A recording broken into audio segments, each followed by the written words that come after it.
Dan gimana caranya? Itulah sifatnya Allah Azza wa Jalla. Kalau Allah Azza wa Jalla inginkan kita menjadi orang yang baik, kita akan dimudahkan untuk belajar. Entah yang kita pelajari ini hanya alif bata, entah yang kita pelajari mungkin huruf ini namanya fathah, ini namanya kasrah dan seterusnya. Apapun itu yang kita pelajari, selama itu mendekatkan diri kita kepada Allah Azza wa Jalla. Jadi tanda orang cinta kepada kita hari ini adalah Allah mudahkan kita untuk menuntut ilmu. Ini buktinya. Kita tidak berbicara tentang dulu kemarin dan seterusnya, enggak. Hari ini, sekarang, saat ini. Ini sebagai bukti bahwa Allah itu inginkan nah yuridillahu bihi khairan yufaqihu fiddin. Siapa yang Allah kehendaki orang itu menjadi baik, atau ingin mendapatkan kebaikan, mendapatkan pahala, yufaqihu fiddin. Orang itu akan dimudahkan untuk belajar. Jadi sebetulnya di rumah Allah itu inginkan kita untuk menjadi orang yang baik. Allah tidak inginkan kita menjadi orang yang durhaka kepadanya. Allah tidak inginkan kita menjadi orang yang membangkang. Tapi Allah Subhanahu wa taala inginkan kita semuanya menjadi orang yang diridhai Allah Subhanahu wa taala. Tapi terkadang manusia itu sudah dikasih nikmat tapi tidak bersyukur atas nikmat yang Allah berikan kepadanya. Hadirin semoga dirahmati Allah Subhanahu wa taala. Kemudian ini mungkin keutamaan yang berikutnya. Kalau tadi keutamaan yang pertama bisa mungkin kalau catat, yang pertama itu adalah ilmu ini membuat derajat kita diangkat oleh Allah Subhanahu wa taala. Itu yang pertama. Di tema kita kan hari ini, kenapa kita menuntut ilmu atau keutamaan menuntut ilmu? Yang pertama, ilmu akan mengangkat derajat kita di sisi Allah Azza wa Jalla. Yang kedua, ilmu ini akan menuntut kita menuju tempat terbaik. Itu apa? Surga. Kemudian yang ketiga, ilmu ini adalah tanda cintanya Allah kepada kita. Jadi kalau Allah cinta kepada kita, Allah akan mudahkan kita untuk berbuat. Meskipun kita anggap itu mustahil. Tapi kalau Allah sudah berkehendak kita untuk berbuat baik, kita mungkin akan kebingungan, kok bisa ya saya melakukan kebaikan, padahal sepertinya saya nggak pantas, padahal sepertinya saya nggak kuat, nggak mampu. Sampai begitulah Allah punya skenario, siapa yang Allah kehendaki kebaikan, Allah akan mudahkan dia untuk berbuat baik. Kemudian yang keempat berarti yang keempat, keutamaan kita belajar menuntut ilmu terdapat dalam sebuah hadis yang hadisnya sahih, bahwa Nabi SAW bersabda, Inna lillahi malaikatan yatufun. Dalam hadis yang lain, sejarah Allah Subhanahu wa taala itu memiliki malaikat. Jumlah malaikat itu banyak sekali, Pak. Bukan hanya 10 yang kita kenal, yang biasa kita kenal anak SD, itu sebagian. Jadi malaikat itu jumlahnya sangat banyak sekali. Ada di antara malaikat yang Allah tugaskan itu, tugasnya itu muter keliling semua muka bumi ini, tidak luput dari kunjungan malaikat tersebut. Malaikat itu tugas muter dari satu tempat ke tempat lain. Nyari apa? Malaikat.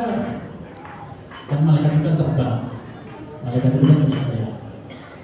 Ja'alil malaikata ilahan wa thulatha wa ruba'. Yazidu fil khalqi ma yasha. Dalam surah Fatir, di awal-awal Allah Subhanahu wa taala berfirman, jadi Allah itu menciptakan malaikat memiliki sayap. Ada yang punya 2 sayap, ada yang punya 3 sayap, ada yang punya 4 sayap. Yazidu fil khalqi ma yasha. Bahkan ada yang punya sayapnya lebih dari itu, Pak. Dalam sebuah hadis disebutkan bahwa malaikat Jibril itu memiliki 600 sayap. Semakin mulia malaikat, semakin banyak sayapnya. Tapi tidak bisa kita bayangkan seperti apa ya. Itu iman kita kepada Allah. Nabi bersabda bahwasanya malaikat punya sayap, tapi kita tidak bisa membayangkan. Orang kita juga tidak pernah bertemu. Kalau ketemu mungkin juga takut mungkin. Jadi itu malaikat. Mereka terbang, mereka pergi dari satu tempat ke tempat lain. Untuk mencari apa? Untuk mencari majelis yang di situ disebutkan nama-nama Allah Azza wa Jalla. Jadi mereka malaikat yang terbang mencari ini bukan mencari orang yang lagi ghibah, bukan cari orang yang sedang membicarakan keburukan orang lain, bukan. Tapi kata Nabi SAW, Inna lillahi ta'ala malaikatan yatufuna fil qubur yaltamisuna ahla dzikri. Mereka mencari orang-orang yang sedang mengingat Allah Subhanahu wa ta'ala. Mereka, malaikat itu mencari orang-orang yang takut kepada Allah. Para malaikat ini hadirin rahimahullah, ketika melihat dan menyaksikan, oh ternyata di tempat ini ada orang yang sedang mengingat Allah, ada orang yang sedang belajar, maka mereka merelakan untuk berhenti sebagai bentuk penghormatan. Kemudian mereka manggil teman-temannya yang lain, malaikat-malaikat yang lain, kemarilah, ini yang kalian cari. Ketika mereka terbang, jadi hadisnya sahih, dan mereka mendapatkan, misalnya disebut masjid gede, ada majelis ilmu, ada menjelang buka, malaikat berhenti terbang dan mereka manggil malaikat-malaikat yang lain. Kalau di suatu tempat malaikat itu hadir, maka ketahuilah hadirin, di situ ada rahmat Allah SWT. Kalau ada suatu tempat di situ malaikat hadir, maka berarti Allah turunkan rahmat bersama dengan turunnya malaikat. Dalam sebuah atas disebutkan rumah yang di dalamnya dibacakan Al-Quran, maka malaikat akan datang, setan akan pergi, kebaikannya akan bertambah di dalam rumah itu. Dan rumah yang tidak pernah terdengar bacaan Al-Quran, malaikat akan mikir, setan akan nyaman tinggal di situ. Berarti apa ini? Rahmat Allah itu turun di antaranya dengan turunnya malaikat. Itu malaikat menyaksikan kita semuanya. Mereka manggil teman-temannya ketika sudah berkumpul, nungguin hari sampai selesai majelis itu. Dan ini yang mengatakan bukan kami, bukan kita, tapi yang mengatakan adalah Rasulullah Sallallahu Alaihi Wasallam. Mereka sabar menanti. Misalnya kajian itu 1 jam, ya malaikat di situ 1 jam. Misalnya kajiannya bahkan sampai 3 jam sekalipun, malaikat sabar menunggu di situ. Lalu mau ila hajatikum fayahuffunahum bila jiniyatihim ila sama'id dunya fayas'aluhum rabbuhum. Ketika sudah selesai pada pulang masing-masing ke rumahnya dan bubar, kemudian Allah Subhanahu wa ta'ala mendapatkan laporan. Jadi malaikat tadi kemudian laporan kepada Allah Azza wa Jalla, dan Allah bertanya kepada mereka, apa yang hamba-hamba lakukan di bumi? Yang sebetulnya Allah Azza wa Jalla itu kalau tidak bertanya, Allah sudah tahu. Gak perlu Allah tanya kepada malaikatnya apa yang dikerjakan oleh hamba yang malaikat. Allah tahu. Tapi Allah ingin menunjukkan bahwasanya Allah itu punya kekuasaan untuk memerintahkan malaikat-malaikat yang ada di antara malaikat yang besar, yang agung, yang menunjukkan bahwasanya semua itu taat kepada Allah. Makanya kalau kita sebagai makhluk yang kecil seperti ini, kita tidak taat kepada Allah, ya seharusnya kita malu kepada malaikat, malu kepada matahari yang sebesar itu sudah taat kepada Allah. Matahari diperintahkannya terbit dari timur, ya dari timur. Nanti kalau suatu saat terbit dari barat, ya itu karena ketundukannya kepada Allah. Dari pagi kenapa masih terbit dari timur? Ya karena memang taat dan tunduk kepada Allah. Tapi akan ada masanya matahari bukan lagi terbit dari mana? Dari timur, tapi terbit dari barat. Hadirin rahimahullah. Allah bertanya kepada malaikat, wahai para malaikatku, apa yang mereka kerjakan? Kemudian malaikat menjelaskan sesungguhnya mereka itu berkumpul bertasbih kepada Allah. Mereka berkumpul untuk mengingat kebesaran. Jadi mereka datang bukan untuk menyebutkan sesuatu yang itu tidak berguna. Tapi orang-orang yang berkumpul itu berkumpul untuk yadhkurun Allah, mengingat Allah Subhanahu wa ta'ala. Dengan apa kita mengingat Allah? Dengan Al-Quran, dengan hadis Nabi SAW, atau dalam kata lain ya dengan majelis ilmu. Itulah yang mengingatkan kita dengan Allah Subhanahu wa ta'ala. Lalu Allah Subhanahu wa ta'ala bertanya kepada malaikat, ya wahai malaikatku, apakah mereka pernah melihatku? Jawabannya jelas Pak. Malaikat menjawab, tidak pernah. Mereka yang belum pernah melihatku ini semangat beribadah. Lalu bagaimana kalau seandainya mereka melihatku, kata Allah Subhanahu wa Ta'ala? Pasti mereka akan lebih bersemangat dalam beribadah kepada Allah Subhanahu wa Ta'ala. Lalu Allah Subhanahu wa Ta'ala bertanya lagi kepada malaikat yang tadi menyaksikan majelis ini. Wahai para malaikatku, apa yang mereka inginkan? Mereka minta apa? Apa yang mereka minta? Kemudian malaikat menjawab, sesungguhnya mereka minta surga. Jadi mereka datang untuk mengingat Allah dan mereka datang untuk meminta surga Allah Azza wa Jalla. Allah kemudian bertanya, apakah mereka pernah melihat surgaku? Jawabannya apa? Tidak ya Allah. Mereka tidak pernah sama sekali melihat surga Allah. Allah kemudian menimpali membalas, bagaimana seandainya mereka itu melihat surga Allah, sungguh pasti mereka akan lebih semangat lagi dalam beribadah dan berdoa kepada Allah. Kemudian pertanyaan yang terakhir dari Allah Subhanahu wa Ta'ala, apa yang mereka takutkan? Apa yang mereka khawatirkan? Kalau tadi mereka minta surga, kemudian yang ini apa yang mereka khawatirkan? Kata malaikat, mereka itu khawatir, mereka takut neraka-Mu ya Allah. Kita takut neraka ya Allah. Meskipun ya amal kita masih sedikit, tapi dosa kita banyak. Tapi kita yakin ya Allah, semoga yang sedikit itu diterima oleh Allah Azza wa Jalla, karena Allah itu memiliki nama Asy-Syakur. Asy-Syakur atau yang maha berterima kasih, maknanya adalah yaqbal al-qalil. Allah itu menerima yang sedikit, meskipun kita sedikit, dan Allah mengampuni kesalahan-kesalahan kita. Itu mana Asy-Syakur. Allah itu Syakur. Allah maha berterima kasih atas amal kita, walaupun qalilan, meskipun itu sedikit. Allah kasih kita kesempatan 24 jam, tapi saya yakin nggak ada setengah hari kita gunakan beribadah. Lebih banyak mungkin habis untuk istirahat, untuk ya aktivitas. Meskipun demikian, Allah itu tetap menerima yang sedikit dari kita sendiri. Nah, kemudian kita lanjutkan. Ketika Allah bertanya mereka takut apa, dijawab oleh malaikat, ya Allah sesungguhnya mereka takut neraka. Lalu Allah Subhanahu wa Ta'ala mengatakan, padahal mereka tidak pernah melihat neraka, padahal mereka tidak pernah merasakan neraka, itu sudah takut seperti itu. Bagaimana seandainya kalau mereka benar-benar menyaksikan dan melihat neraka?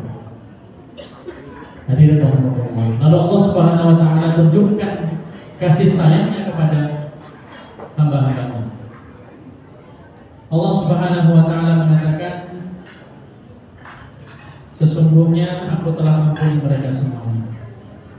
Sesungguhnya aku telah ampuni mereka semuanya.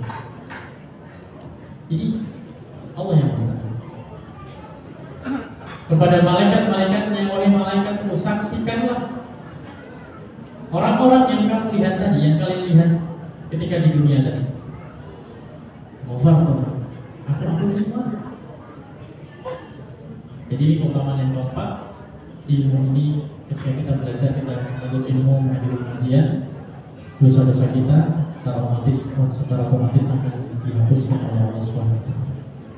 Ghafartu lahum, aku ampuni mereka semua. Salah satu dari malaikat yang melapor kepada Allah kemudian mengatakan begini, ya Allah, sesungguhnya di antara mereka yang hadir itu ada orang yang hanya lewat, kemudian duduk di situ, dan itu punya kesalahan, punya dosa. Jadi malaikat, kok diampuni semuanya ya? Padahal itu ada orang yang hanya lewat, hanya mampir saja pas hujan, tiup, ya, berteduh, Nanti kalau sudah, jadi tujuan awalnya bukan untuk itu, tapi karena berteduh hujan. Misalnya seperti itu. Apa kata Allah Subhanahu? Coba kita lihat bersama-sama bahwa ternyata kasih sayang Allah itu mengalahkan kasih sayang semua makhluknya. Bahkan kalau seandainya semua makhluk dikumpulkan dengan segala kasih sayang yang dimilikinya, tidak sama sekali menyamai kasih sayang Allah Subhanahu wa ta'ala. Meskipun sedikit. Allah tadi sudah mengatakan, aku ampuni mereka semuanya, tapi malaikat mengatakan, ya Allah itu ada fulannya, ada orang yang khata', ahli maksiat, dan kata Allah Subhanahu wa ta'ala, walahu qad ghafartu, walahu qad ghafartu, wahai malaikatku, itu pun apapun dosa yang datang dengan segudang dosa seperti kita saja diampuni ya. Apalagi yang datang dengan niatan itu dilahirkan. Subhanallah, ini menjadi pukulan bagi kita semuanya. Ternyata di balik lalainya kita selama ini ada Allah yang selalu memberikan rahmat dan kasih sayangnya untuk kita semua. Di balik kesalahan-kesalahan kita yang menumpuk, ternyata ada Allah yang selalu memberikan ampunannya kepada kita semua. Buktinya ini, ketika malaikat bertanya, Allah ini maksud diampuni yang seperti ini? Allah katakan, walau qad ghafartu. Iya, itu apa-apa dosa-dosa tanpa terkecuali. Walau qad ghafartu, artinya semua yang ada di majelis ini diampuni oleh Allah Subhanahu wa ta'ala tanpa terkecuali. Kemudian di akhir hadis disebutkan humul qaum la yasqa bihim jalisuhum. Mereka itulah orang-orang yang tidak pernah merugi teman duduknya. Ini juga keutamaan berikutnya jamaah yang pentingnya kita untuk berteman dengan orang yang saleh. Kita kecipratan ya. Cipratan kebaikan-kebaikannya. Mungkin malaikat datang untuk memberikan ya, kasih sayangnya kepada orang ini, tapi karena kita dekat sama orang ini kita kecipratan. Padahal seharusnya ya seperti sebaliknya. Kadang-kadang Allah SWT memberikan azab kepada yang maksiat, tapi karena kita yang berbuat baik diam saja tidak mau menasihati, bisa jadi azab itu ya umum, semuanya dapat. Rahmat pun juga sama seperti itu. Boleh jadi rahmat Allah turunkan kepada hamba yang saleh, tapi karena kita ini dekat dengan orang tersebut, bersahabat, berteman dengan orang tersebut, rugi jangan teman sama orang saleh. Kebaikan yang akan kita dapat seperti halnya kalau diibaratkan oleh Nabi SAW berteman dengan orang yang saleh, itu seperti kita berteman dengan apa jemaah penjual minyak wangi. Kan banyak keuntungannya. Kalau kita pas punya uang bisa beli, kalau nggak pas punya uang gimana jemaah? Dikasih atau minimal ya kita bawa wangi.